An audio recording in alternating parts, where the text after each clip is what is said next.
Hey everybody, today on the show my guest is Gina Lacagnina, a food systems coordinator for the Maricopa County Department of Public Health, and during our conversation she mentioned an organization that I thought was worth spotlighting right here at the top.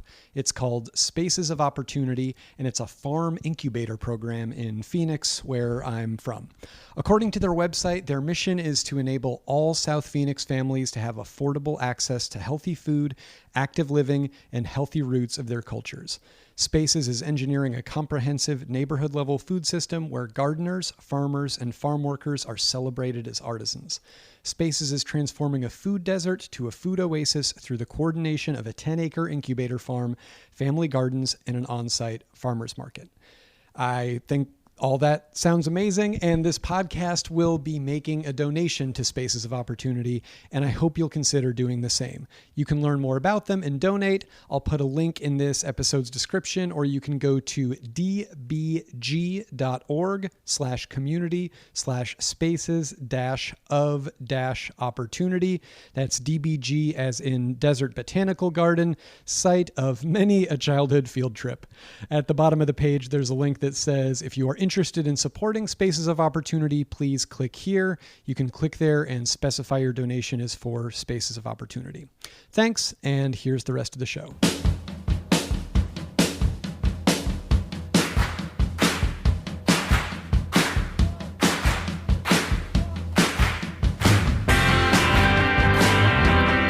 Hello, and welcome to Stay for Dinner, a podcast of cooking, curiosity, and conversation. If you love cooking, hate cooking, you have no idea how you feel about cooking because you've never tried it before, congratulations, you are in the right place. The place at the moment is my small apartment kitchen in Los Angeles. I am DC Pierson. I am a comedian, an author, and an enthusiastic home cook.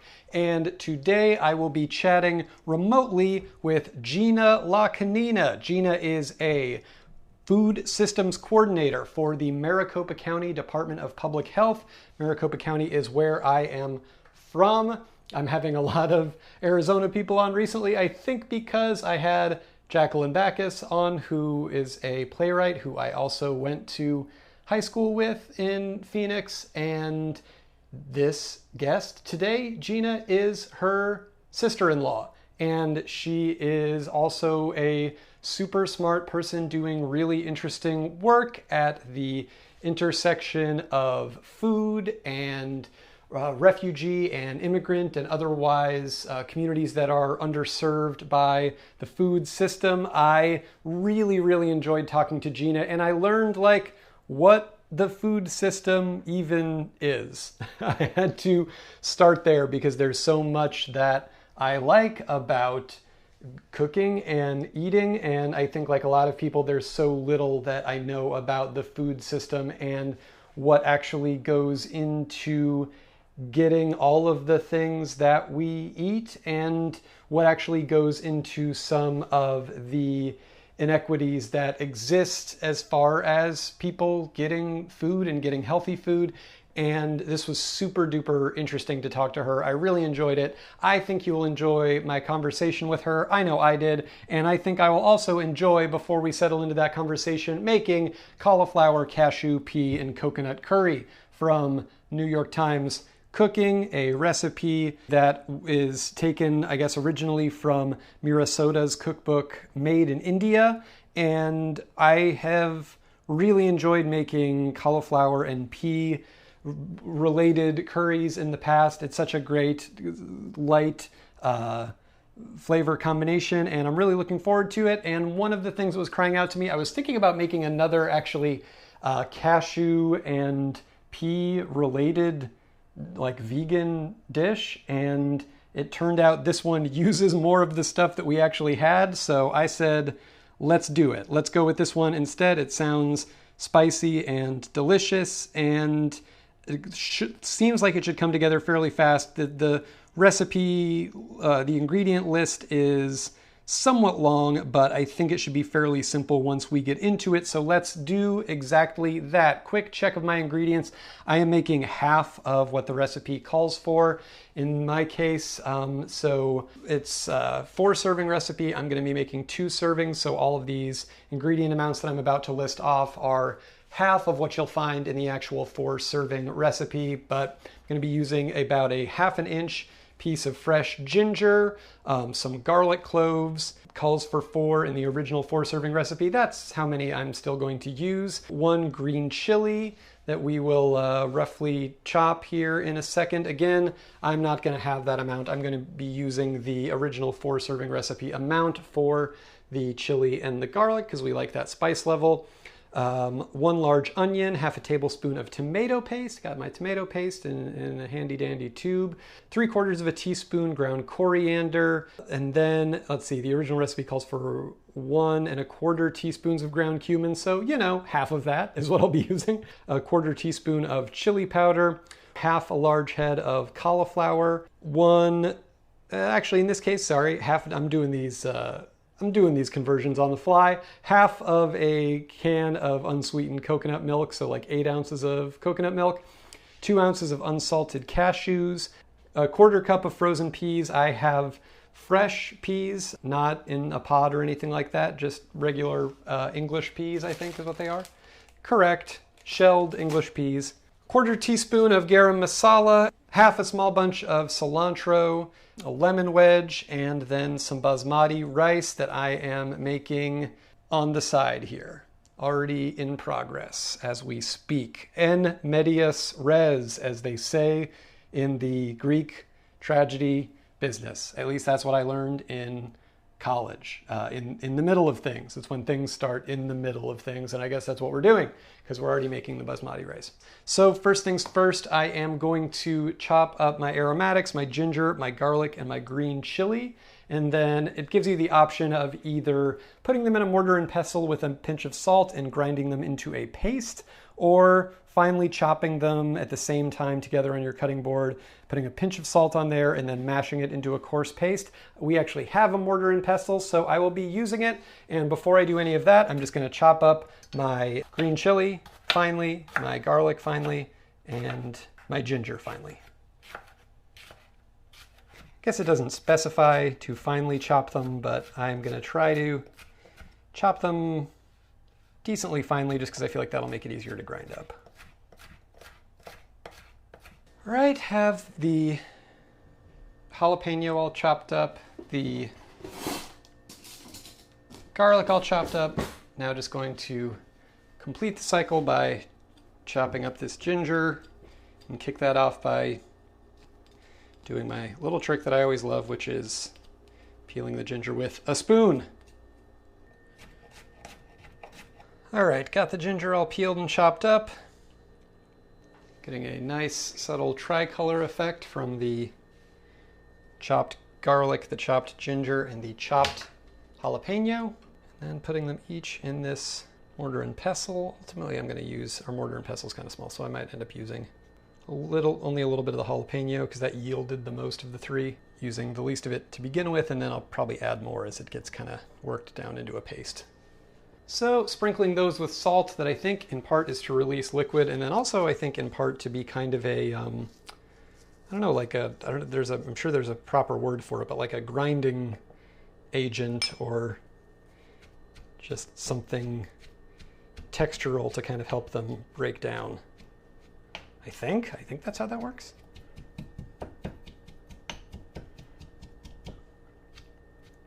And then just pestling it like an old-fashioned apothecary.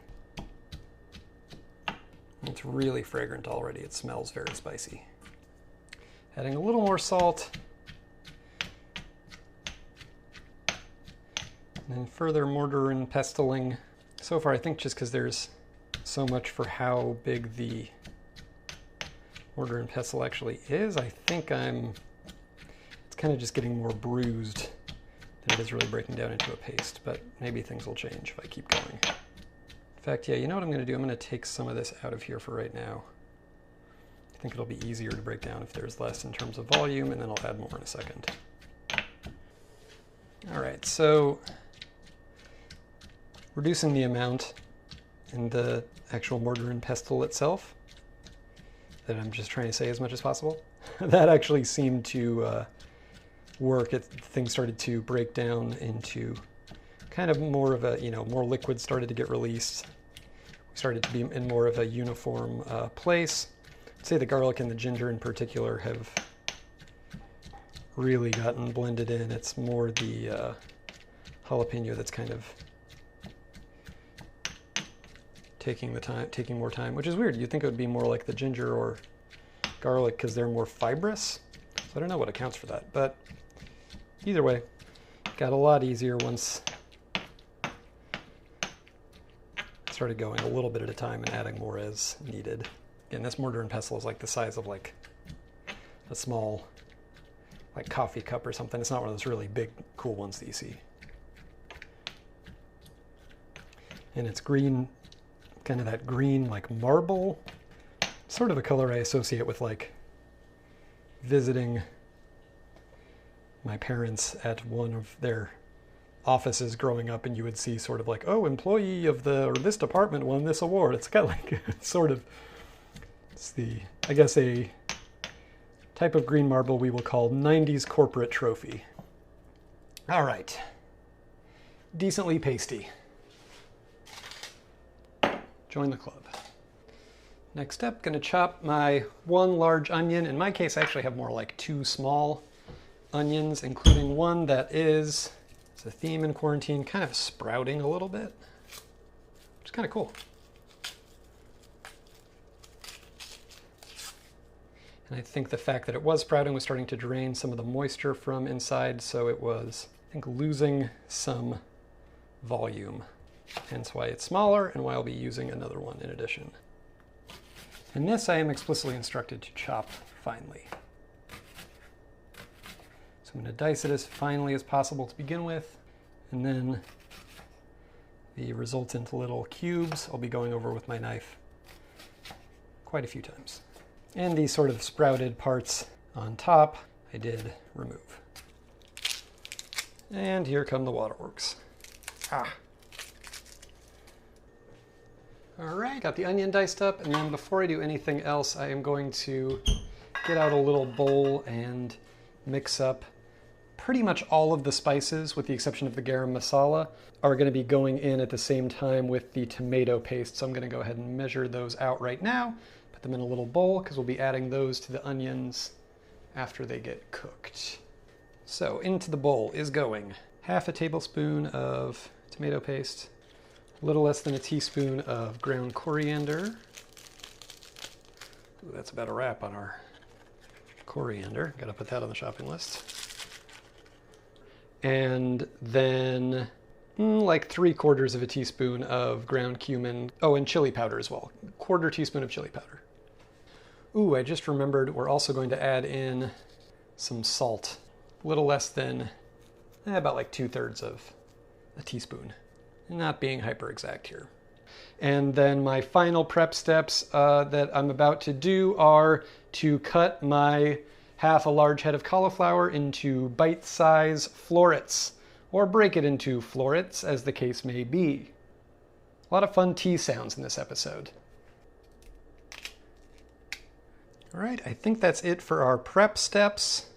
I'm gonna break out a large skillet,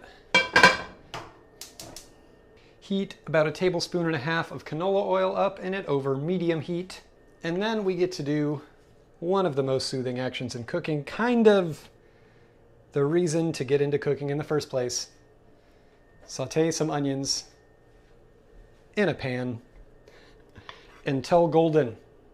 When they start to take on a pony boy-like appearance, we'll know we're there. Oh God, that sucks.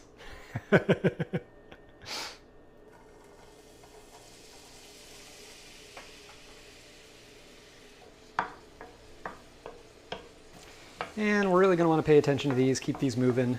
I think as a result of maybe chopping that jalapeno, parts of my hands feel very sensitive to the heat of the flame. That's interesting. I also have a pretty gnarly mosquito bite on one hand. That feels a little sensitive to it. All right, the onions are starting to take on a nice goldenness. So we are going to add our aromatic paste, pestle paste, the jalapeno and ginger and garlic, and yes, it immediately smells even more terrific.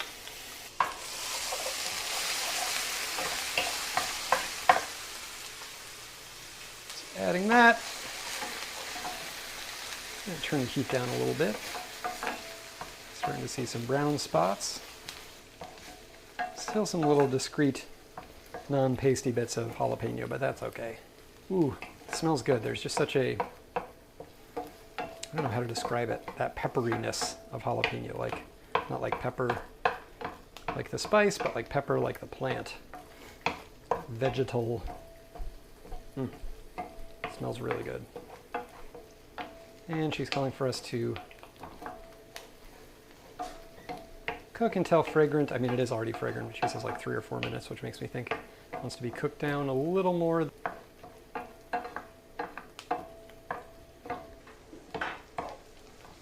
All right, very fragrant. Now we're going to stir in a bowl with the tomato paste and the various spices and salt. And it doesn't say to, but I'm going to take just a second here to make sure that that tomato paste kind of cooks and changes color in the pan, goes from dark red to bright red. I feel like that's a good sign of it kind of getting its canned, or in this case, tubed flavor cooked out, kind of activated.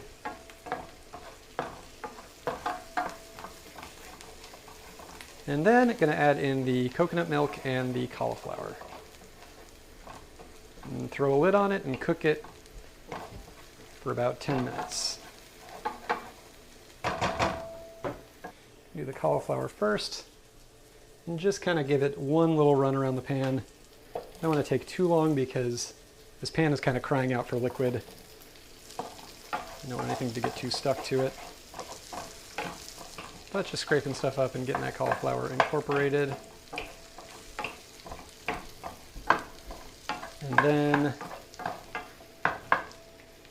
adding in the coconut milk. And I have a little less than half a can of coconut milk, so I'm probably going to add in a little water to the can to kind of get whatever stuff is stuck on the sides. Get everything incorporated. Make sure nothing's really stuck to the bottom of the pan. Ooh, you can just tell it's going to be so flavorful. Very excited about this. Turning the heat down to low and throwing a lid on the pan. To get that cauliflower kind of steamed and tender. Check in on that in about 8 to 10 minutes.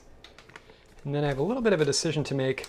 Next step calls for heating a little bit of oil in the skillet and frying the cashews, but the ones I have are already roasted. So they're already pretty soft. I mean, you bite into them and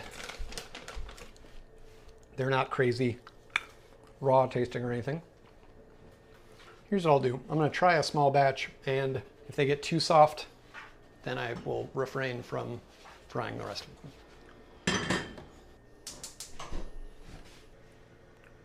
All right, so ultimately my test batch of cashews that were fried in addition to being roasted turned out pretty good. So I feel like it was additive without sacrificing texture. So I am going to fry the rest of my cashews in a small skillet over medium in about half a tablespoon of oil. And I'm using like a third of a cup of cashews.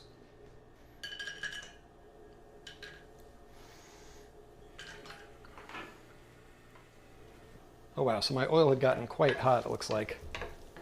I'm not going to need to leave these in for very long at all. Turn the heat down. Woo! Ooh yeah. Maybe I won't use these. Oh my god, they got hammered instantly as soon as I put them in the little thing of oil. It must have gotten really, really hot. Yeah, they're burned. I'm not going to use these.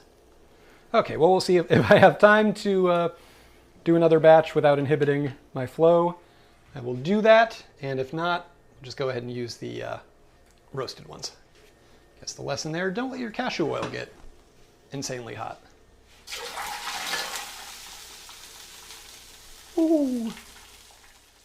Okay, now it smells like fish sticks in here. That's strange. And before I do anything else, gonna check and see how my cauliflower is tenderizing. Just from the look of it, not super soft, so put the lid back on, give it a few more minutes. But at least that'll give me some time to properly fry some cashews. All right, another check of the cauliflower progress. Gonna use a fork this time to kind of test the tenderness of the cauliflower.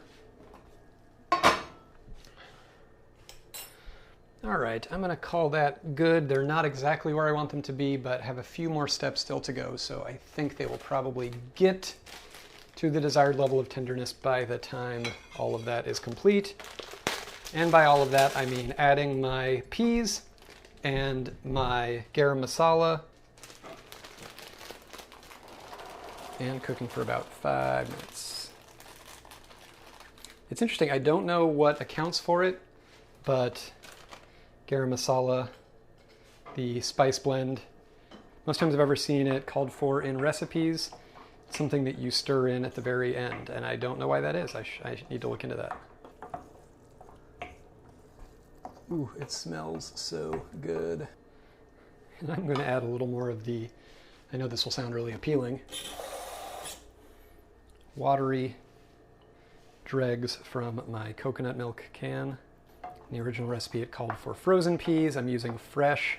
I imagine the frozen peas probably added some moisture at the end. Mine was starting to look a little not super saucy, so I just want to maintain that because I think it'll be really nice with the rice. But if you're using garam masala in the frozen peas, in this last step, she asks us to cook it for about 5 minutes. I'm not sure if I need to do that because, like I said, I'm using fresh peas. I just wanted to get everything warmed through and cooked and integrated as much as possible. It's probably been like 3 minutes already. Definitely going to want a little more salt, I think. And probably to give it a few more minutes to cook down. But the spice level is really nice. All right, call it good. Last thing here, I have my cilantro. Going to give that just a quick rough chop. And then I am going to put some rice in some bowls, top it with the curry, and then top that with the cashews, the cilantro, and then it calls for a squeeze of lemon just before serving. And I think it's going to be really good. I'm excited. And I'm also excited for y'all to hear my chat with Gina Lacagnina. I learned a lot. I had a really great time, and I think you will do the same.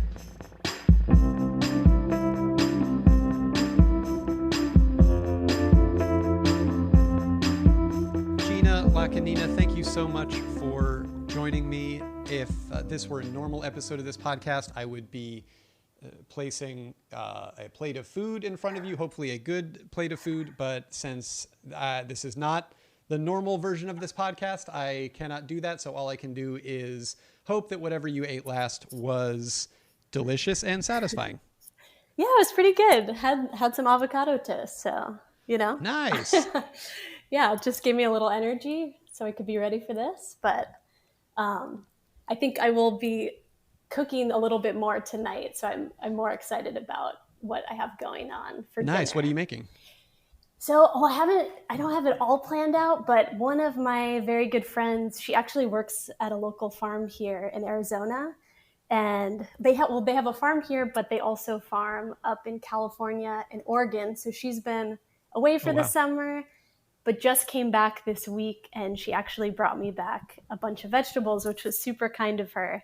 So I saw her last night, 6 feet apart, and she did kind of a vegetable handoff. So I have some golden beets. I have like the most giant squash zucchini that I've ever seen. It's probably like 1.5 feet long. Oh my gosh. So trying to, figure out what to do with that. But yeah, she gave me so much good stuff. I have some cauliflower, some broccoli, some squash blossoms. So yeah, I do not have it planned, but after this, I want to think of something to make with some of those goodies. Is that all from Arizona?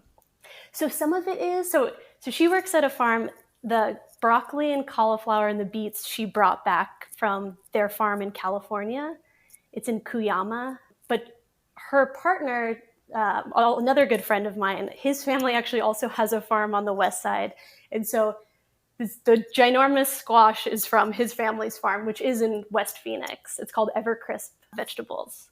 So some of it's from here, some of it is from California. Would you say that generally you're a pretty intuitive cook, or you like to kind of like look at what you have and sort of go from there? You know what? I feel like I do. I like to plan ahead, at least like meal planning. I feel like if I don't do that at the beginning of the week and kind of think through at least like generally the meals that I want to make and, make sure that I pick up those ingredients at the store, then sometimes I get like very uninspired and then open up a can of beans and that's it. I would say like in this instance and in the other instances where I have participated in like community supported agriculture programs or, other programs where you're picking up like a box of produce and you don't know what you're going to get. It's this big surprise. In those instances, then I feel like it's kind of forces you to be a little bit more intuitive and kind of plan around those ingredients. So. Right. It's like Chopped. Yes. It's like Chopped with no timer and no potential prize and no having to be like, if I win, I want to buy my parents an RV or something. Yeah. Less pressure, but also less reward. No RV. I guess that's the trade-off. Well, that kind of brings me to my first question. How does cooking fit in or not fit into your life at the moment? Yeah, I mean, I love cooking and I love eating, probably even more so. I mean, so much so that I pursued a career in food and nutrition. And I would say, so since about the beginning of March, I've been working from home, really grateful to be able to continue to be working, but I've been, teleworking this whole time. And so I've definitely had, a little bit more time to spend cooking, especially like, in the mornings, being able to wake up and like actually sit down and enjoy breakfast before starting my workday. That's been really nice. And I would say like at the beginning of the stay-at-home order and everything, my husband Ben and I were experimenting more with food, like many others out there. I think using that extra time to kind of try some new recipes. So I think back in April, we made some kimchi and made some sourdough bread. A friend gave me some of her starters, so we were experimenting with that. And we roasted a whole chicken for the first time, which was actually very easy and so delicious. It's the best, right? Oh, so good. So good. That was, probably the best meal that we had this whole time. Just that with like, we had some tomatoes that were like slow roasting around it and then ate it with the sourdough bread. And it was so good. To mop up. You got to mop up. Oh, we were like in disbelief of that meal.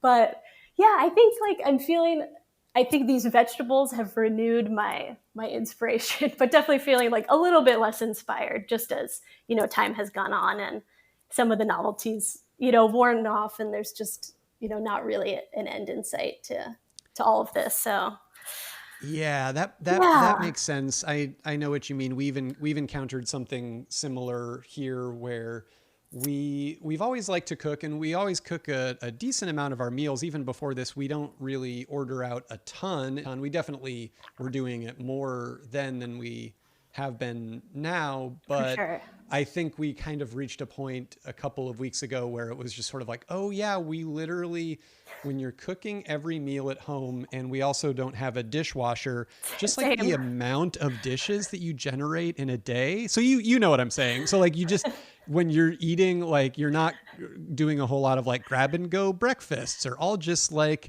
get something from Dunkin' Donuts on my way to work because there is no on my way to work, or at least for some of us, like you said, that are lucky enough to be working from home. And then, so it kind of is great, or you develop these little routines or you whatever. So some of those have been nice, but by the same token, it's like we should develop a routine that doesn't involve generating 6 different dishes with everything we do, I think. Yeah, there's a few times where we've been like, okay, this is maybe a little too ambitious, like with some Thai cooking and some, it was very fun, but then it's just, it's an explosion. explosion of dishes. And yeah, I also have not had a dishwasher in probably 6 or 7 years. So just kind of used to it for now. But oh yeah, I mean that, yes, we definitely, I mean, it's something I will never take for granted again. yes. I think once I do have one again, I would Mm-hmm. like to think I won't take it for granted. But my wife and I are going to be house sitting for some friends this week, and they have a dishwasher. So I'm not saying I'm going to be bringing over dishes to wash at their house. I don't think I'm going to go that far, but I will definitely be relishing using a lot of dishes over there without feeling as much pressure, the pressure that I do over here. Because I also like to put a bunch of stuff into a bunch of tiny bowls, and it's a whole thing. I gotta, Mise en place, yeah. Yes, precisely. That's funny. We're actually doing the same thing. We're house sitting on, I think, starting on next Monday for like a week and a half. And they also have a dishwasher and a pool. So much nicer amenities than our setup. That's awesome. I mean, especially this time of year in Phoenix, that is a must have, right? The pool? Oh, I mean, yes. My parents, so they live here. They lived in San Diego. They're from here, but were moved away for quite some time and moved back a couple years ago. And they have one, but they're pretty far in like Chandler Heights. So they're probably like 45 minutes from where we live. So that's kind of the easiest pool to access. But other than that, we don't have one. And, not a lot of our friends do living downtown. So yeah, definitely looking forward to that house sitting. Absolutely. Yeah. So was cooking for you sort of a gateway, and eating sort of a gateway into, like you were saying, your career? Yeah, absolutely. I mean, growing up, I grew up definitely seeing like both of my parents cook a lot and really like kind of involve me in that process as well. And I'm Italian. Both of my parents, like both of their dads are Sicilian. And so, I mean, just growing up, food was such an important part of our life and family, and like sharing meals together was, something that was really important and that they valued. And so, yeah, it was just kind of, I would say, that childhood experience of cooking a lot and seeing my parents cook a lot. And my mom was always like a really healthy cook, but in the sense that she cooked like pretty simply. It was always just like very fresh, kind of simple, but homemade meals for the family. And I think we also didn't really eat out much when I was a kid. And I think part of that was because my parents were like pretty thrifty, and I have 2 older brothers too. So like, taking a family of 5 out to eat could get pretty expensive. So that was part of it. But another part of it was just because they both loved, cooking and providing like healthy meals for us. So that was definitely a big inspiration. And did you guys feel, as kids, did you feel a certain amount of them like bringing you actively into the process, or was it sort of like, this is what mom and dad do? And also, did your parents cook together, or was it sort of like, okay, this is mom's night and this is dad's night? I would say they would cook together on the weekends, and my mom was more so cooking like weeknights when my dad was at work and would come home. She would be kind of getting things ready. But then on the weekends, my dad would like, be up making breakfast and like, what kind of eggs do you want? Like would always kind of be involving in that. And, he loved to cook. When he was younger, he worked in a few different restaurants down in Tucson as like a prep cook and things. So it had some of those, those fundamental skills that he's kind of passed on to me too. So he like always enjoyed it, but it was kind of more like on the weekends together. There were certain dishes that, my dad would kind of take over, and then kind of weeknights my mom would. And I would say that, my mom would definitely involve us in having, just helping out, because I'd be like, what's for dinner? And she's like, okay, well, this is what it is. Also, can you help me? Here's something for you to do. If you can inquire, if you're that invested in the outcome, you're now going to have some skin in the game. You're going to be part of this. Absolutely. So she would, definitely enlist my help. Any part of like the meal prep. So like chopping things and stirring and like setting the table and all of that. And I think my dad was really liked kind of like teaching So when he would do things, he would sort of be doing it, but also like showing me, this is how you hold the knife this way, and would get kind of excited about teaching those skills.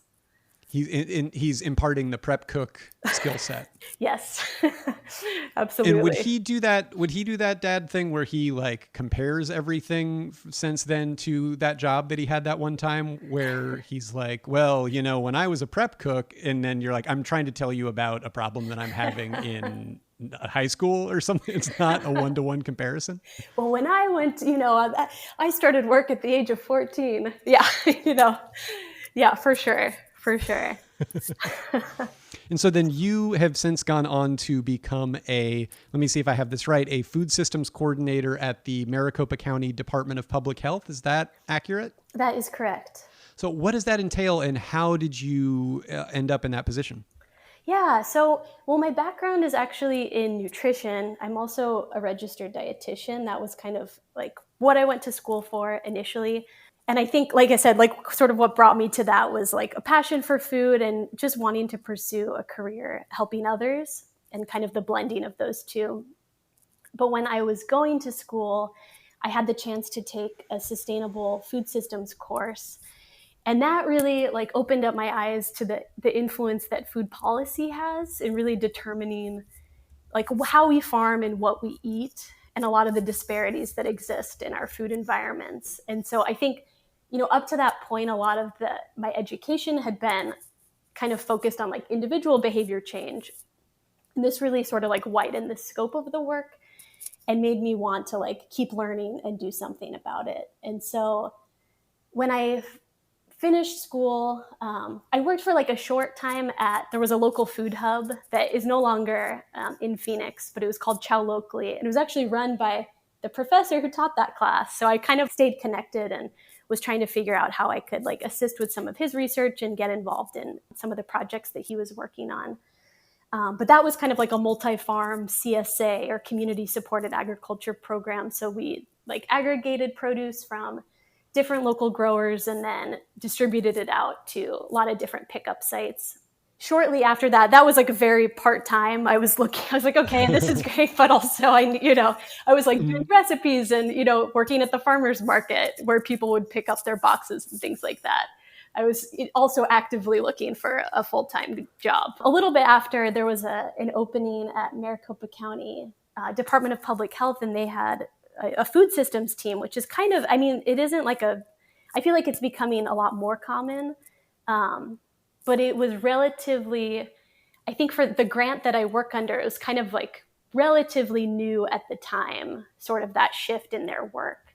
So I work under a grant, it's called SNAP Ed, which is the Supplemental Nutrition Assistance Program, formerly known as food stamps. And it's like the education arm. But it's a lot more than education. I think it used to be really focused on that nutrition education piece, and it has really shifted to looking more at like the policies and the systems and the environments and how we can better support communities and community members to make healthy choices by looking at, access to healthy food. We have another team that works on like active transportation and, is it safe where you live to be able to like, what does the built environment look like around you?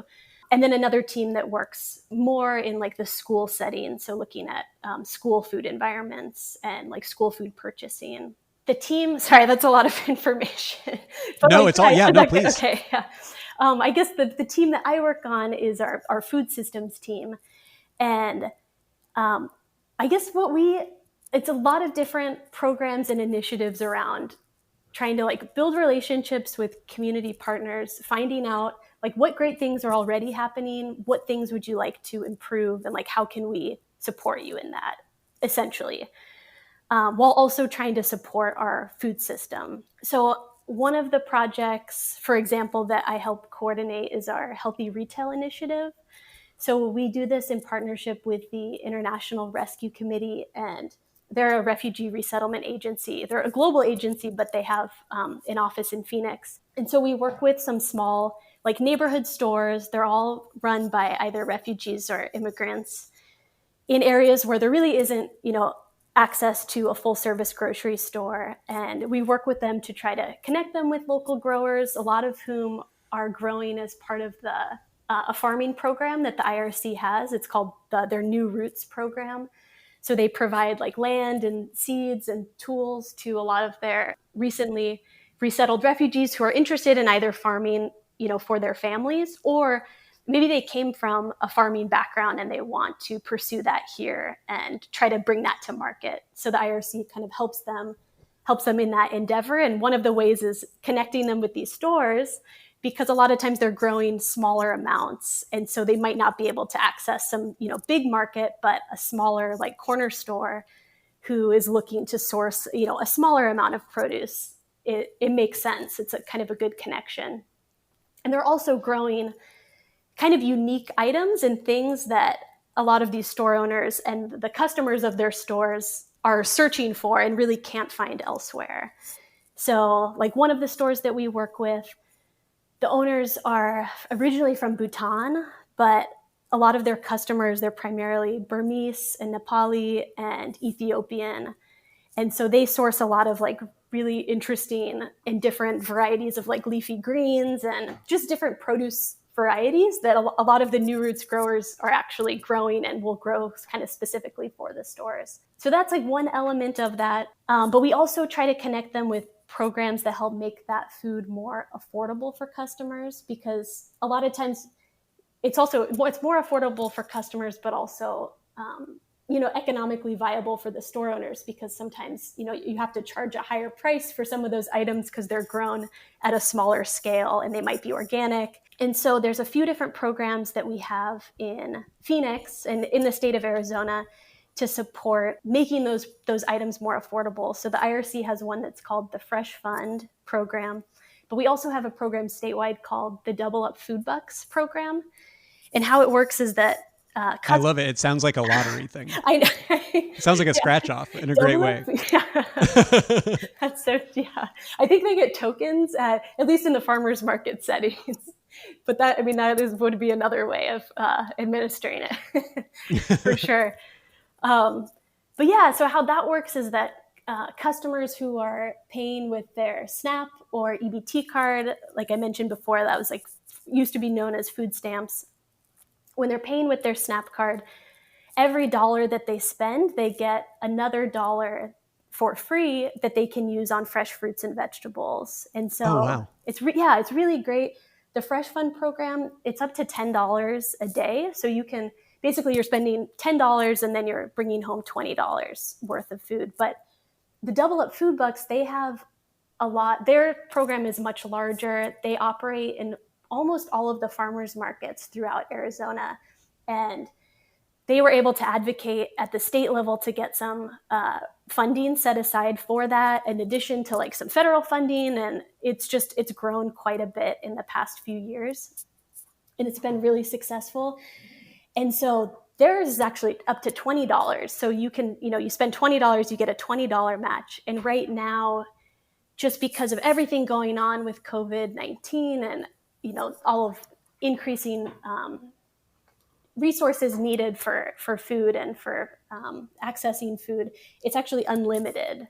And it's it's unlimited for like the foreseeable future is what they're saying right now. They have funding for that. So, you could spend, I think they had someone spend maybe like $100 and get, literally another $100 on fruits and vegetables. So it's a really awesome program. That's great. Really lucky to have it here. There's likely something similar in California where you are. I know that there's a lot of different ones throughout the U.S., but so that's one piece of it. We also hold like trainings for the store owners. So on like small business development, like bring in other experts and people to provide some trainings based on things that they're interested in learning about. So that's kind of like one piece of it. We also support, we work with early childhood settings. So like childcare centers and preschools to support farm to preschool initiatives. So really, this is like working with childcare directors and providers to support either local procurement, so looking at like their meals and snacks and seeing is there a way that they could maybe swap one thing out for a local item, connect them with a farmer to bring that in. Another element of that is supporting school and childcare gardens. But then the other piece is like the education arm. So looking at like food experiences and taste tests and how can you integrate that into, what kids are learning. And so our team does it a little bit more from the, or at least my work is a little bit more in that age group, but then we also support, K through 12 in farm to school as well. So there's a lot of other people working in, other settings as well. That's so neat.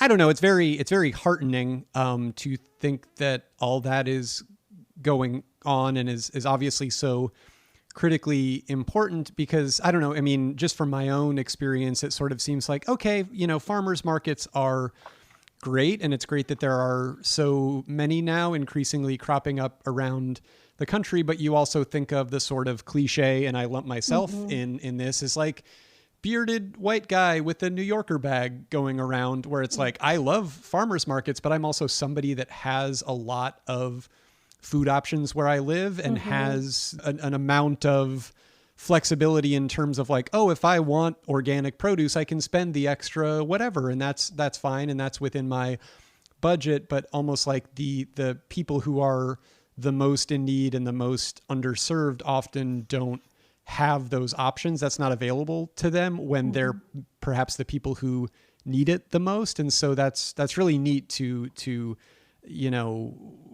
think that your team is tackling all that. While we're on the subject of preschool, I will just take it completely rudimentary and elementary because I myself find myself wondering this sometimes. What is a food system in simplest terms? What is a food system? What is the food system? I don't even know what the right article is. Yeah, no worries. It's hard. It's kind of hard to describe, but I think one way of, maybe one definition is it's like all of the people and the activities that it takes to get food from a farm or from the ocean, wherever the food is coming from, to your table. So this includes, our farmers who are growing and harvesting our food, to those who may process and package it, to how it gets distributed, to how it gets to the consumer, to our plate, and then what we do with our food waste after. So there's, lots of different players and elements that kind of all feed into this food system. And it's pretty complex. And I think because of that, there's, there is a disconnect between all of those different players and elements that make up our food system. Oftentimes we think like, oh, it's just it's at the grocery. That's where I pick up my food. So, that's it. But, it's all of those other layers in between. How do we see it manifested that basically how food policy shapes that food system, basically what your organization exists to address? Like, what are some of these ways in which food policy can kind of transform that food system and make it either less equitable or more equitable? Yeah, no, that's a really good question. And I think it can happen at many layers of policy. So at like a federal level, one of the biggest pieces of food policy legislation is the Farm Bill. I don't know if you are familiar with that, but it comes around every 5 years. It has to be approved and updated. And that's like the biggest piece of food legislation that includes both policies around, how we farm. So, what crops are subsidized, conservation programs for farming, all of the funding that goes to that. But it also includes all of the funding that goes towards a lot of the food assistance programs. So the supplemental nutrition assistance program is definitely the biggest piece of that pie. And so that's super important because it's like the way that, what is decided in that piece of legislation is essentially deciding how funding is used across the whole US for all of these programs, and it trickles down into local communities. And as far as, how community members are able to access those. And SNAP in particular is really important because it's, one of our ways to help bring people out of poverty. Because when we talk about kind of food insecurity, it's not only a lack of access to food, but it's having limited resources and having to make kind of trade-offs with those resources. So am I going to pay my rent and my food? Am I going to be able to pay for my medications or healthy food? So it's having to sort of like make those trade-offs as well. I mean, that's kind of like a big P policy at the federal level. Also looking at like marketing in the food industry and how that influences what is available when we look at like subsidies for crops and why aren't we subsidizing? We don't subsidize fruits and vegetables. Those are considered specialty crops. Whereas, we subsidize corn and wheat and all of these other things that often get turned into like highly processed packaged foods. And then we often see more marketing in communities that are of lower income and communities of color from the food industry. So it's just like all of these different players that are like at work that are like perpetuating more disparities. Are you saying basically that those subsidized crops and those things that get turned into, scary corn syrup based slurries and such and things that are about as far from like what we would consider fresh food as possible, that those are disproportionately targeted to or sold to underprivileged communities? Is that basically what you're saying? Yeah, I mean, there's a lot of like research looking at the distribution of supermarkets and the types of stores that exist in communities based on like demographics. And there's a lot of research showing that, supermarkets are, there's twice as many, or it's much more common in predominantly, white communities, whereas you see a lot more fast food restaurants and convenience stores that often carry those really like energy dense, low nutrient foods that are very cheap. And so part of that is like, when you have limited resources and this is what's, available and inexpensive, I have limited resources and I want to make sure that I'm getting enough calories as a family and I'm able to feed my family and make sure that they aren't going hungry and they're full. You see why decisions are made. There's just so many things that go into it. So that's, definitely one aspect. I will say it at a local level, there's lots of policies that can be done at like the city level as far as like improving and providing more opportunities for like urban agriculture and looking at like land use development and economic development. And there is a lot of, I think, opportunity around that may or may not kind of be tapped into. People may not realize that, oh, wow, this is, in my community, this is like a place where I could potentially influence. I'm a part of this food systems coalition, and we just did this big community food assessment project. And one of the pieces of that food assessment was this policy component. And so we worked with someone who helped do interviews with like 10 cities and towns across Maricopa County, looking at what are like the policies that they have in place that are supportive of like local food systems development. And then right now they're kind of compiling it together and putting together like a best practices report. And then one of the work groups of the coalition is going to be going back to each of the cities and towns and sharing like, hey, this is what we learned. This is what other cities are doing really to support this. These are things that you can do, and like zoning templates and, different things just to make improvements in our food system. But I think, yeah, policy is really critical, but sometimes it can be overwhelming, and looking at like, the federal level and thinking, how can I make a difference here? Like, yeah, when the Farm Bill comes around, there are opportunities to like send letters and voice concerns. But I do think there's a lot that can be done at the local level with your city, even with like local school boards, or, as community members, or if you're a parent, like letting schools know this is something we care about, we want to see like served in our school.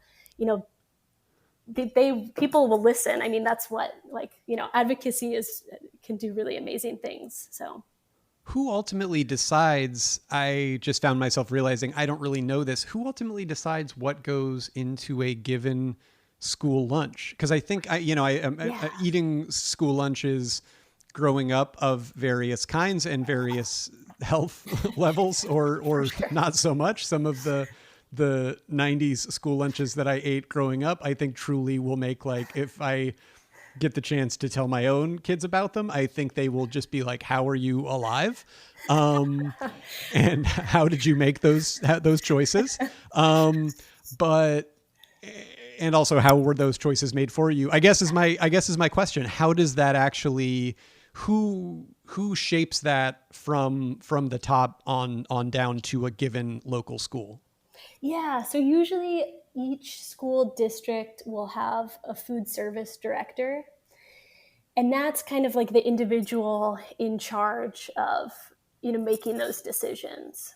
So they of course have staff that assist with like buying, and some schools even have like wellness coordinators and other staff that are really trying to support other wellness initiatives in schools.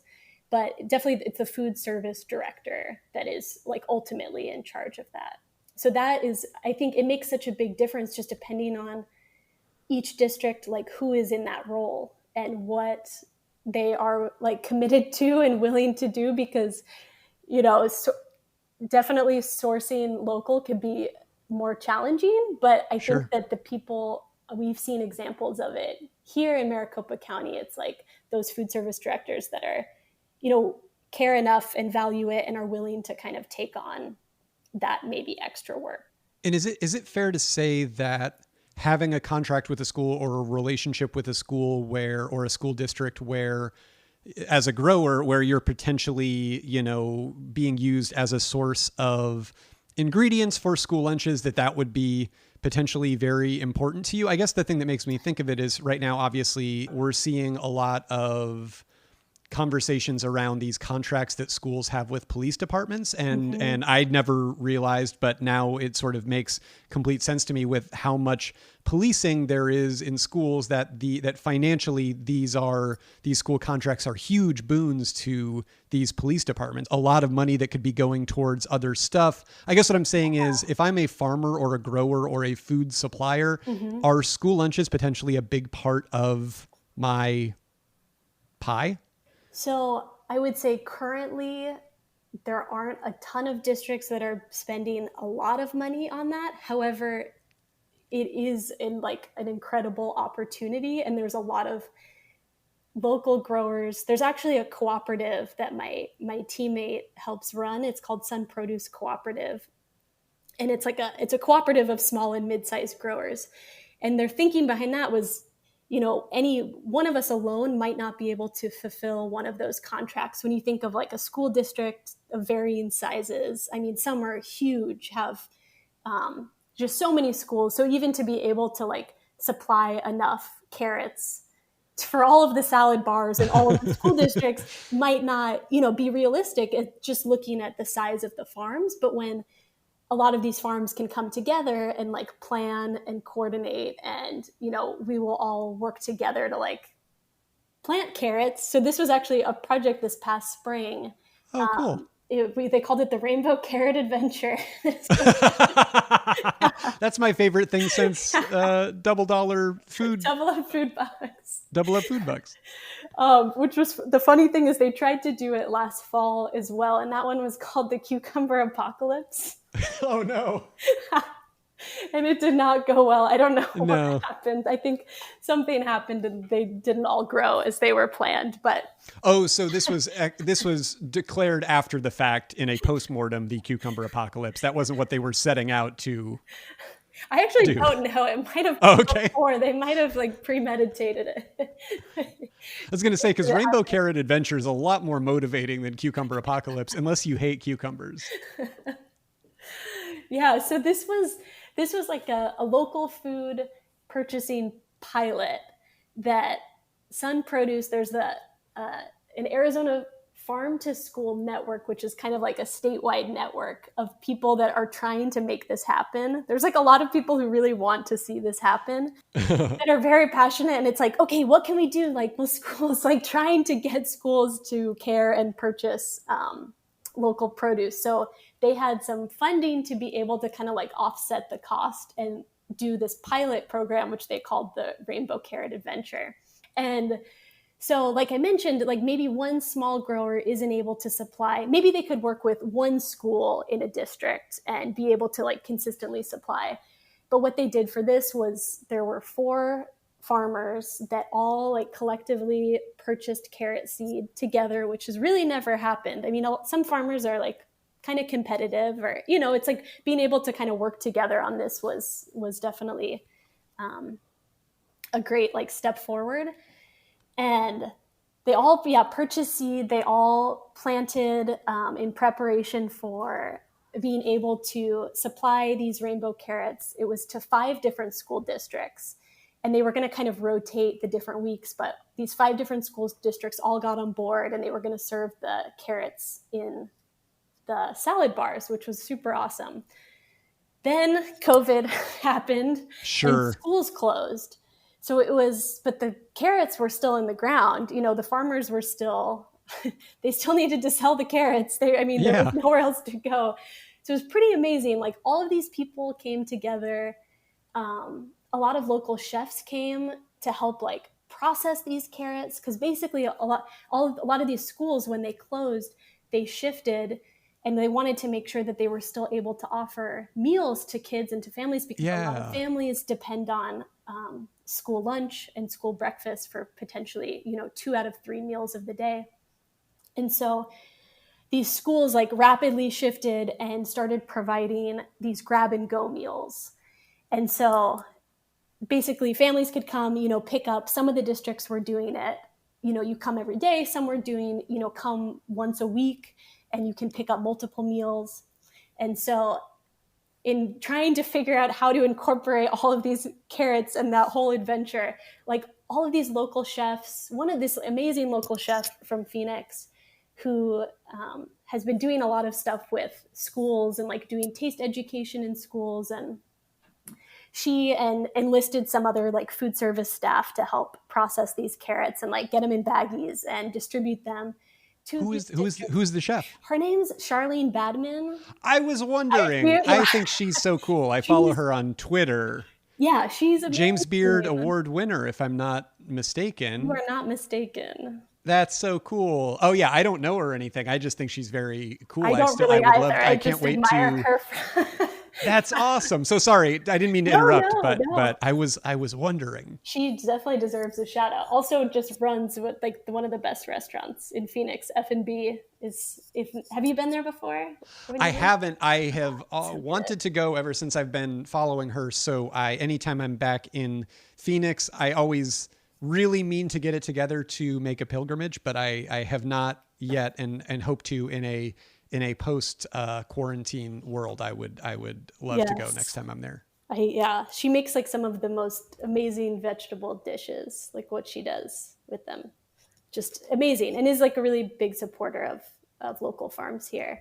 But yeah, so she's been like incredibly involved with this procurement side with the Farm to School Network, and with another organization called like Slow Food Phoenix, and doing a lot of work with schools and kids to try to like, and not only is, like I'll do a food demo. I think it'll be something okay, but you bring on a chef like her to do a food demo for kids, and it's like incredible, so much more delicious. Sorry, I feel like your original question, I don't know if I ever answered it, but I was going to say that yes, schools are like an amazing opportunity for farms if they would love to be able to sell to schools, because that is a great market. And that would be not only being able to provide, I think both, being able to increase the sales, and of course it'd be great to having that sale, but also a lot of them are very passionate about, knowing that it's going to children who are going to be able to like eat it during their school day, and being able to have like high quality, nutritious food to help them study and, learn better. They definitely care about that. So I don't know.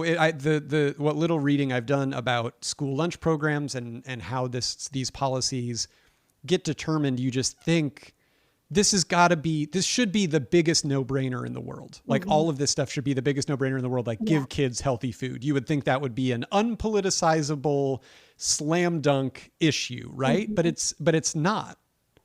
No, and I feel the same way about hospitals. Oh, interesting. Please. Oh, just the fact you think that's like the most obvious place in another very obvious place where like very high quality, nutritious food would be a like top priority. And I think I'm not speaking for all hospitals. I'm sure there are lots that do have initiatives around this and they have to meet lots of different requirements with, different diets. But I think just from some experience I had doing like some clinical rotations and working for a short while in a hospital, it was a little bit disheartening. Yeah, just those things. You're like, this is the most obvious. Like people are healing. You want them to have like food. Food is like medicine. Food is nourishment. Like this is, we want the most like high quality, but. And yet both of the things that we're describing, be they school lunches or hospital food, are literally things that people use as a kind of joke shorthand for bad food. Mm-hmm. Yeah. That sucks.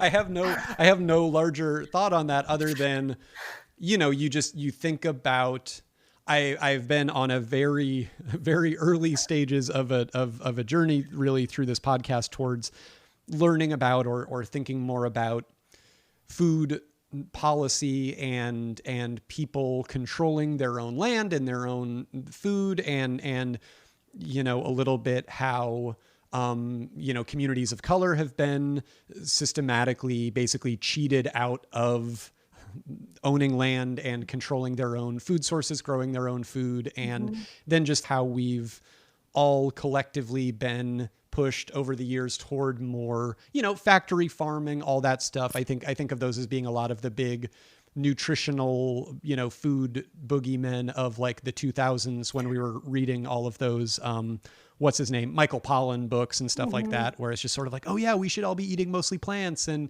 it's bad to have, just pink slime directly injected into your veins by big ag or whatever. And obviously it is, but I do think it's one of those things that when you think about it, I think it's very easy to fall into despair and go like, well, I guess all I can do is just try to buy the most expensive organic food possible if I can afford it. And then beyond that, I really don't, and then just feel snobby about it. And then those are basically my options. But I do think of, it's just sort of part of, I guess for me, a gradual understanding of if this is something I'm passionate about, food is something I love and I'm passionate about, cooking is something I'm passionate about, food shopping is genuinely something that I like. I like going to the grocery store. I haven't been doing it a lot, but I genuinely like it. I like making choices around food, that there's a larger spectrum here. If I'm somebody that purports to care about my neighbors and about society at large, that it's something that I should be more aware of, I guess. And so and it's just very interesting to me. I think just in the moment right now, I'm just thinking about like, oh yeah, there's all these meals that hospitals have to serve, that schools have to serve. Why aren't they better? Is very, interesting and frustrating. So if I'm somebody that feels the way I'm feeling in this moment, what would you say, knowing what I can do about that? What are ways that I can get involved from the consumer level? Obviously, what choices can I be making, but then also on a getting involved level, what can I do to make the food system around me better for everybody? Yeah. I mean, as far as like on the school level, I think that school food service directors and staff, like they listen to parents and to community members. And so I really do think if like you have a collective voice of multiple, people who are saying that this is something that they value and want, like people will listen. more often than not.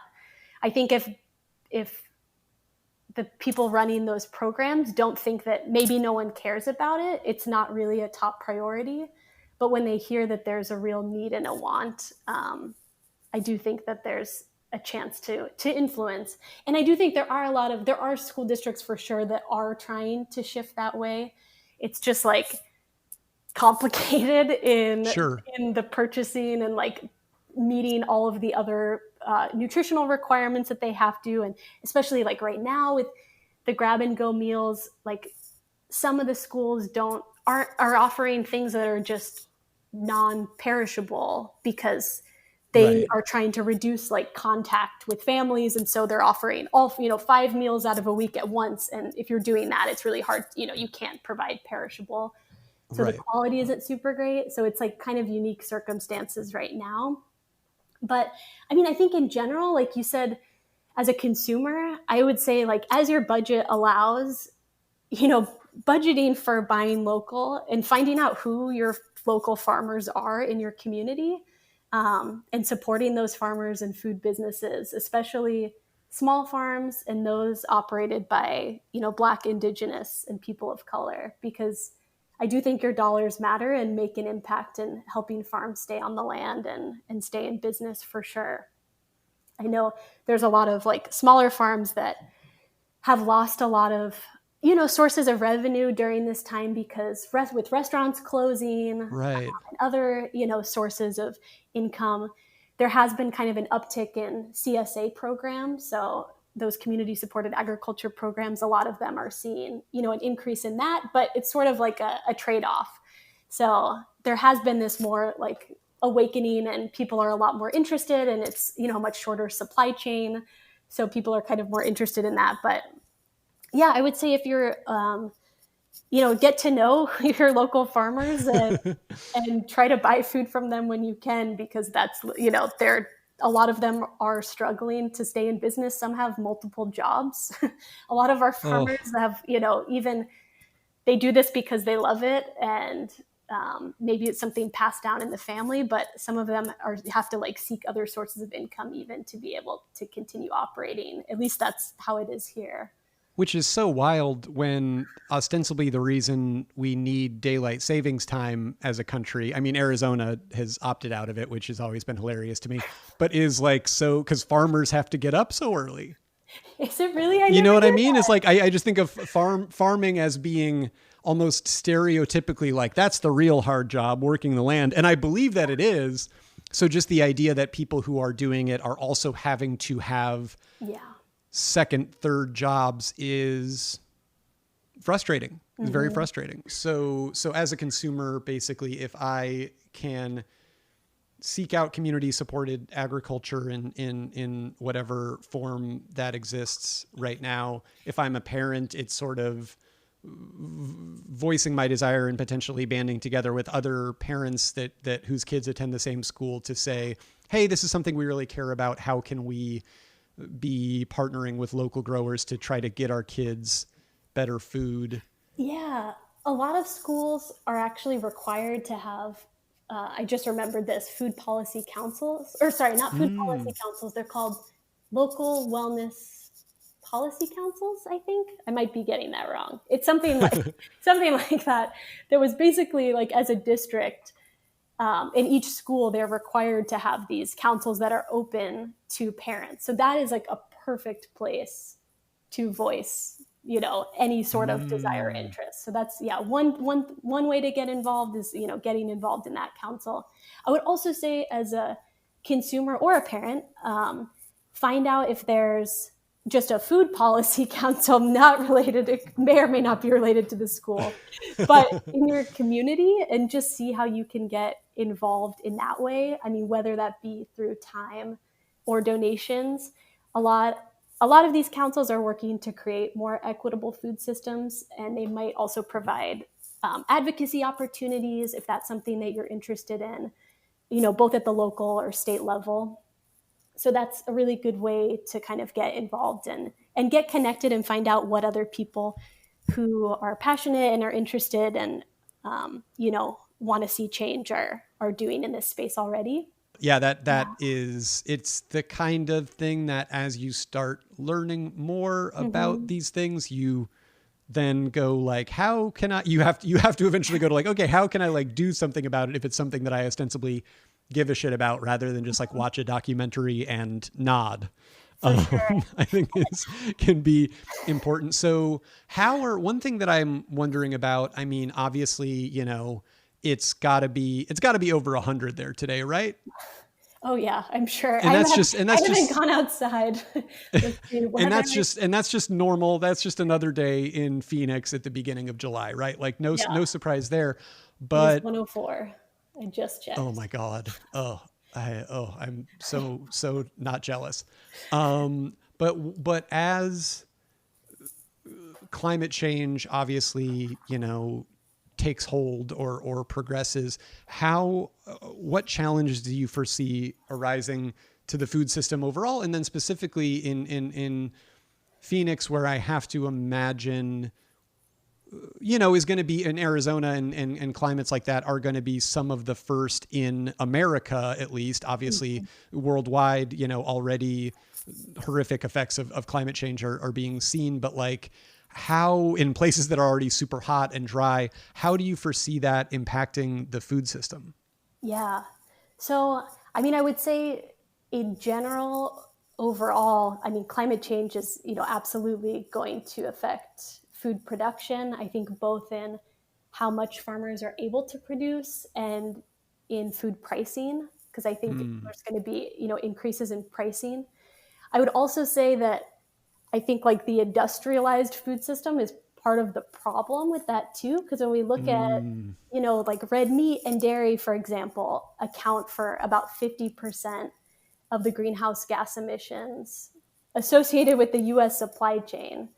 So just Wow. like shifting, I mean, that's such a huge chunk. So even just like shifting to a more plant-based diet, even if it's like 1 or 2 days a week, and supporting more sustainable agriculture is one way to kind of decrease that.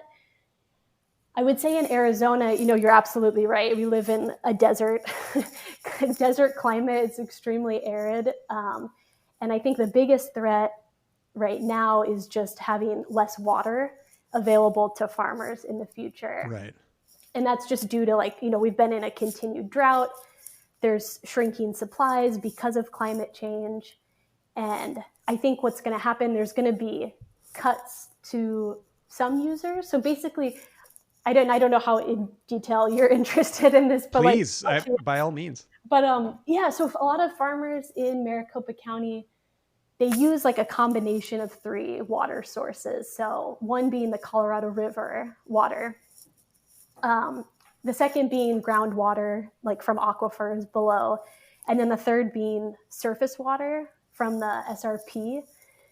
And so with Colorado River water, which I'm sure it's like, maybe you've read or seen some of the projections with that, but I have not. That is so nice that you would assume that I had. It's very flattering, but I have not.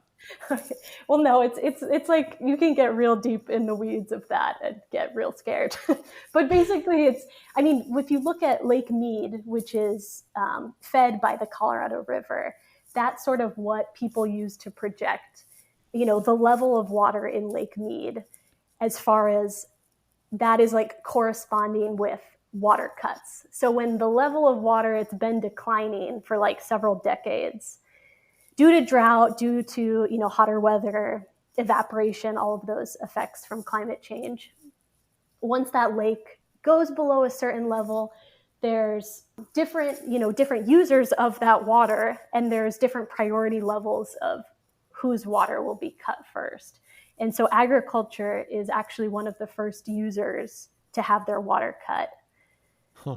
And so because of this like fear, you know, of course, people are watching this very closely, and farmers are like, you know, what are we going to do? There's like lawyers involved, you know, they've come together, and there was something that was passed last year, which was the drought contingency plan.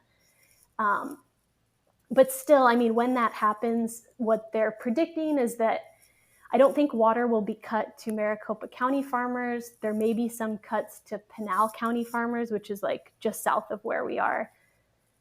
but we'll probably see increases in pricing for water, and that could get, passed on to the consumer. So that's one thing. I mean, similar, like groundwater is another major source of water for farmers. And there's been, just a lot of that groundwater, it's called overdraft, is essentially like pumping more than it's being replaced. And so that's something that they're predicting is, only potentially going to get worse with increased temperatures and all of that. All that to say, there are still, I know that sounds very, depressing, but there are still there are definitely opportunities, to shift to, there's different things. Like one, people are trying to advocate, I think now, and trying to figure out, local food production should be like a priority for water use. That's something that people in the coalition and people are passionate about because, we have to, if we want to keep our farms and to have fresh, healthy food available for residents, like that should be a priority. And where are there opportunities maybe in like municipal or in like industrial water use where, we can look at different trade-offs and where that's coming from. I think there's also opportunities to shift. Potentially, there's farmers that are doing this in other parts of the state, like shifting to more low water use and drought tolerant crops. There's a lot of native crops in Arizona that, Native Americans have been growing for thousands of years that are heat and drought tolerant and do really well in those, sorts of environments.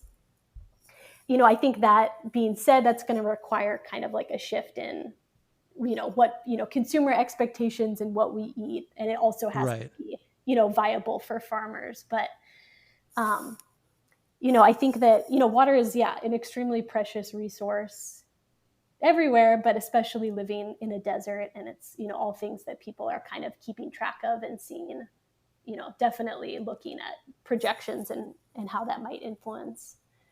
But it's interesting too, because I think at least when we did the food assessment, like a lot of the farmers that we talked to, since water is so much tied to the land, like if a farmer was leasing land and that land was tied to water, they weren't necessarily, they weren't necessarily, incredibly concerned about it at the moment. It was more, the bigger concern was like loss of farmland. Because, if a developer decides to, sell this land and I lose my lease, I won't have land or water, to that. So that was kind of the more immediate threat. I think that a lot of our community farms that's like at the forefront is the farmland loss.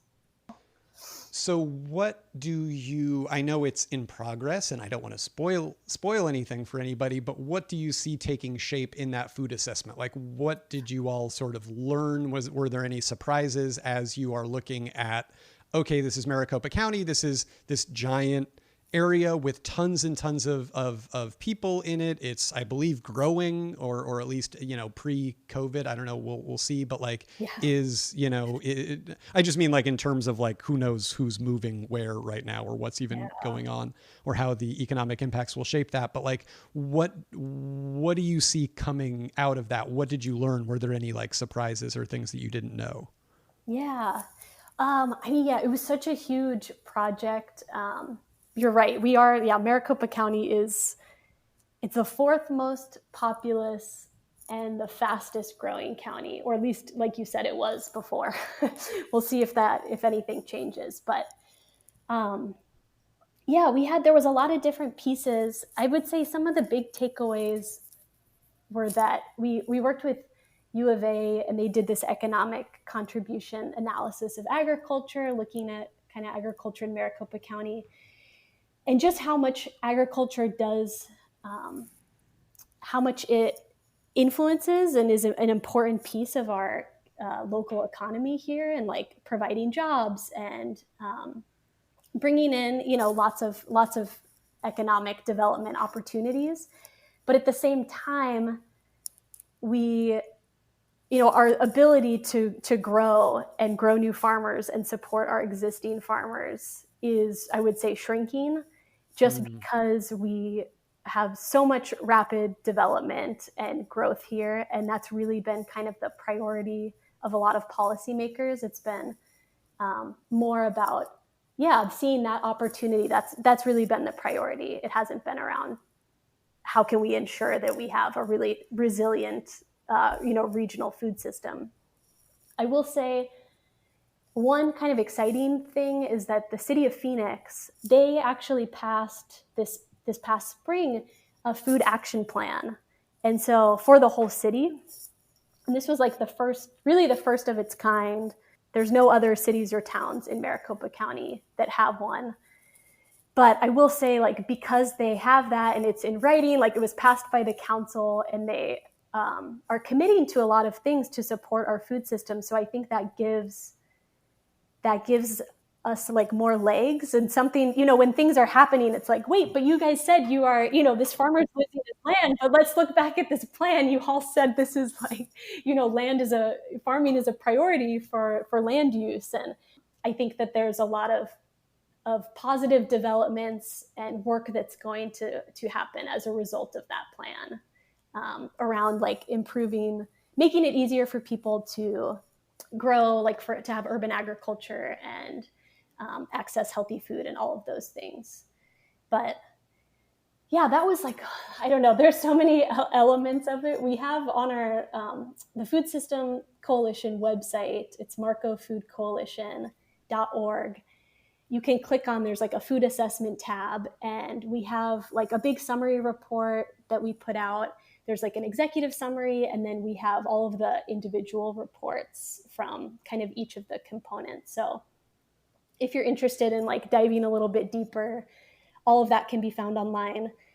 One of the cool things, someone reached out to us last week actually from the city of Flagstaff, and they're interested in doing kind of something similar there. And so they were like asking us about, some of our experience and kind of modeling it after some of the work that we did. So that was kind of exciting. That's heartening to me that you guys are out there. It's heartening to me that the Phoenix City Council has passed this food action plan. It's heartening to me that Flagstaff wants to do one. Like, I think it's really neat, all of the work that you all are doing. One question that I would have is, I don't know if people think of, I certainly never did, but like, I don't know if a lot of people, the people who might be passionate about food and growing and where food comes from, necessarily think of like farming or growing as like something they could get into. You know what I mean? Like, it sort of seems like there's this disconnect where it's sort of like, well, if you're not already a farmer, if your great grandparent wasn't a farmer, there's no way you're going to be a farmer, and the number of farmers is only diminishing.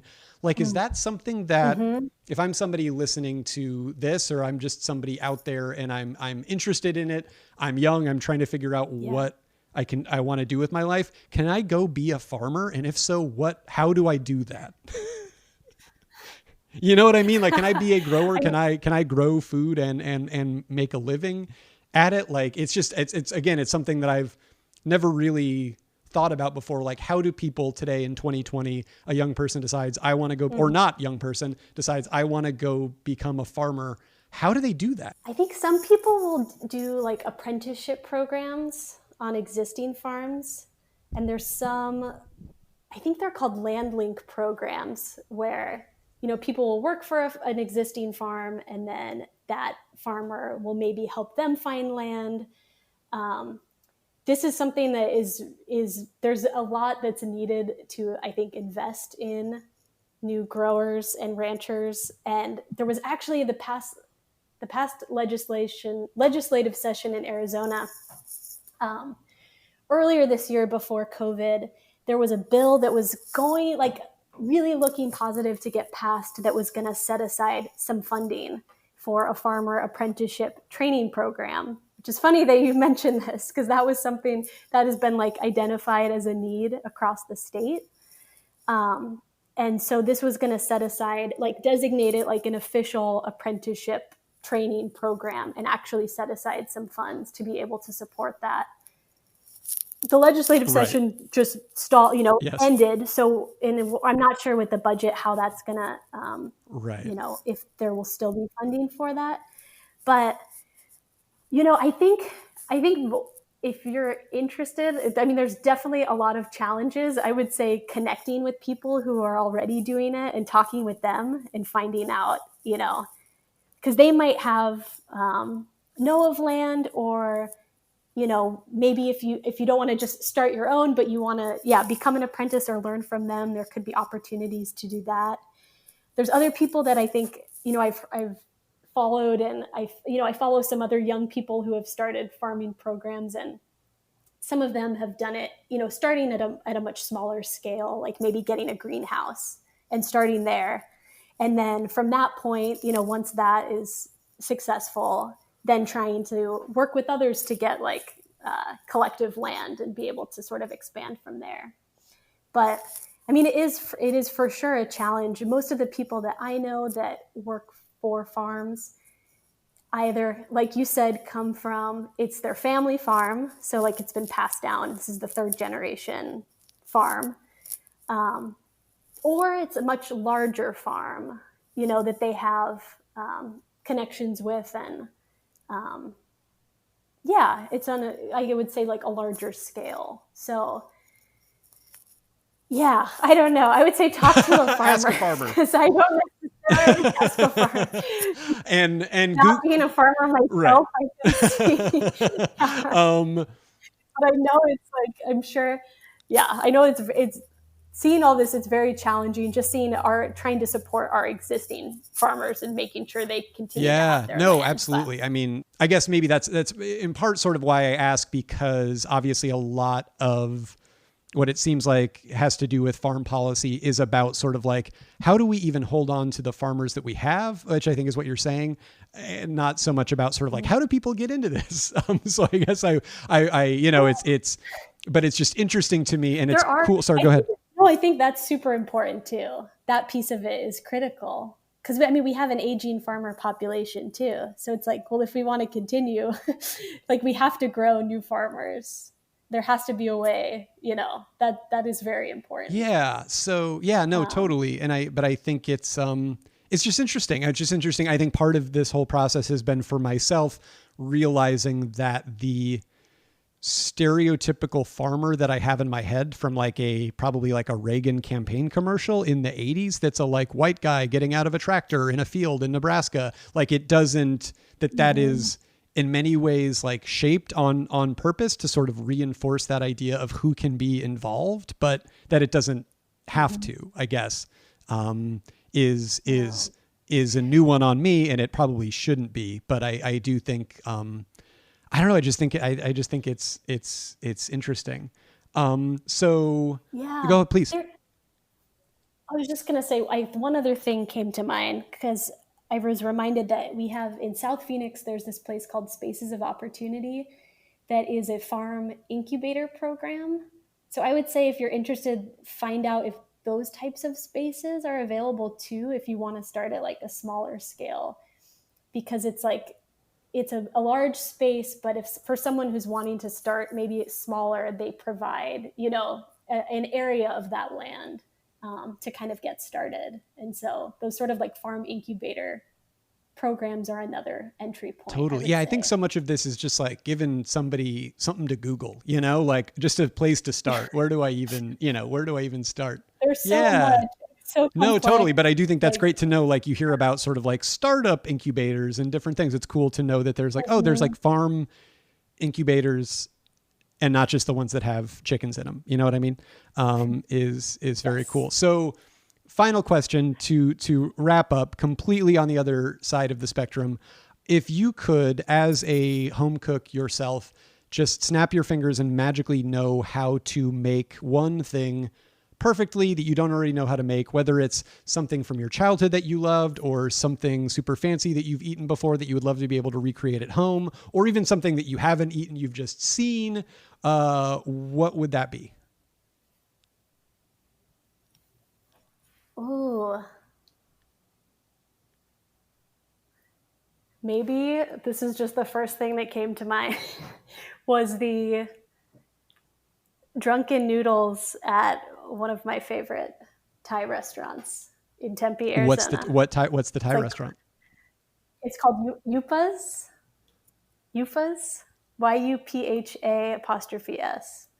It's like one of my favorite Thai restaurants, and they have that delicious dish. And I've made a few, like we've tried to experiment with some Thai cooking. We have a wok, but it's just, it's not the same.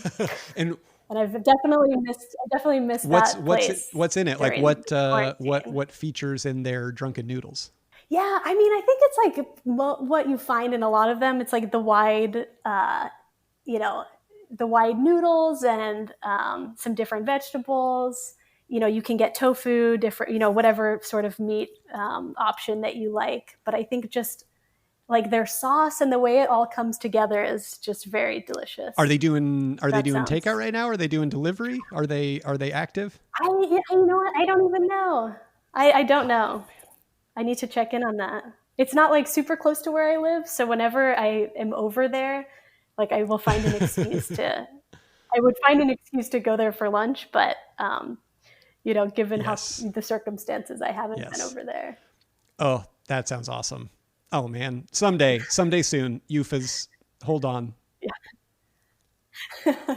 Well, Gina, thank you so much for taking the time. This was really, really fascinating for me. And, I just want to, and on behalf of, I'm from Phoenix and on behalf of the people of Maricopa County and formerly, thank you so much for what you do and what your coworkers do. It's so important and wonderful to think that there are, such thoughtful, interested, passionate people out there doing this work. It's really amazing to me. And thank you for kind of elucidating this corner of it for me and for the people listening. It's so cool. Thank you so much for taking the time. Oh, thank you so much for inviting me. It was an honor. Really fun to talk with you.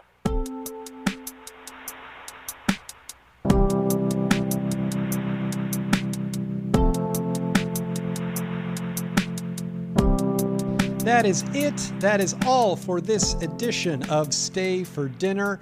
Do you remember in the cooking segment when I was like, I wonder why you add garam masala at the end of recipes as opposed to at the beginning with the other spices? Well, it turns out I am not the only one who wondered. There is even a Quora page for this question, and the consensus seems to be because garam masala is a blend of warming spices, and a lot of those flavors and scents that you want would get cooked out over a long cooking period. But if you add it at the end of the dish, it really allows that flavor and that scent to be maintained and enhance the final product. On said Quora page, user Deepak Baduria writes, garam masala is a farrago of toasted components. A typical Indian version of garam masala contains black and white peppercorns, cloves, cinnamon or cassia bark, mace. He says in parentheses, the outer covering of nutmeg, which is that what mace is? I did not know that. That's so cool. Black and green cardamom pods, curry leaf, cumin, and coriander. I was also always pretty sure that a farrago was the same as a fiasco, but it turns out it's actually a confused mixture, hodgepodge, or medley, according to dictionary.com. Thanks, websites, and thanks to Deepak. And thanks again to Gina Lacagnina for joining us, and thanks to former guest, Jacqueline Backus, for the recommendation. Please rate, review, and subscribe to this podcast wherever you get your podcasts. It really helps more people find the show, and that in turn helps there be more show. I really try hard not to read the reviews as a practice, but a couple weeks ago, I did just see vaguely out of the corner of my eye that there were some really nice 5-star reviews on Apple Podcasts. If you wanted to add more for my eye to just literally just brush past, I would really appreciate it, and it genuinely helps out. I am DC Pierson on Twitter, or DEECEE Pierson on Instagram. If you decide to cook along at home, please tag me. I would love to see your food, and I would love to hear how it went. My interstitial music is by Advance Bass, the amazing Owen Ashworth. The intro song is July 4th, 2004 by Jason Anderson, and my cover art is by Sarah Beacon. That's Becan. I have written a couple of novels, The Boy Who Couldn't Sleep and Never Had to, and Crap Kingdom. Please get them, and please support your local bookstore in whatever form they exist right now. And if you like hearing me speak, I read the audiobook versions of both of those books, available wherever audiobooks are audiobooked. That is all for now. I will see you all next week. Have a good one. Bye.